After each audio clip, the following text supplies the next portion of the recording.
big problem. The rich are getting richer and many families are struggling to get by.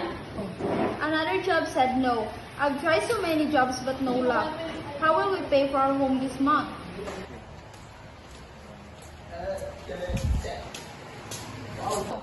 Don't worry, honey. I got another job at dinner. You figure it out.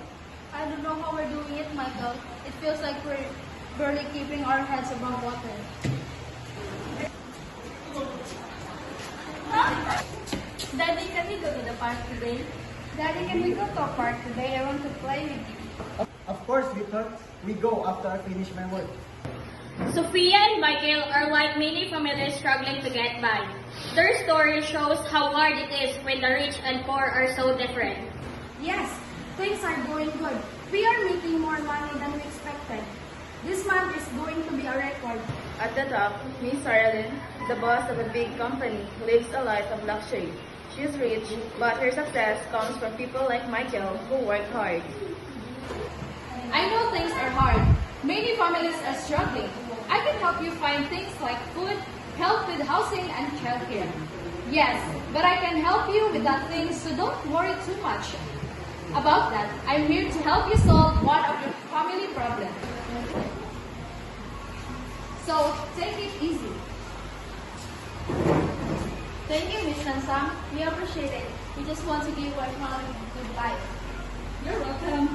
Helper like Miss Lansang try to help family like Michael deal with two parts of being poor. Mr. Enhente, a regular worker, is also feeling the pressure. It's hard to make ends meet when things cost more. My money doesn't go as far as I used to. Everything is getting more expensive, but my pay hasn't changed.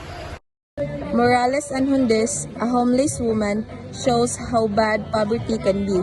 They lost everything, and it seems like no one cares.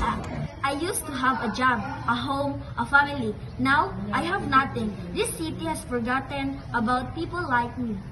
Also me. I used to have a work and business, but I got bankrupt. After the bankruptcy, no one still cared about me.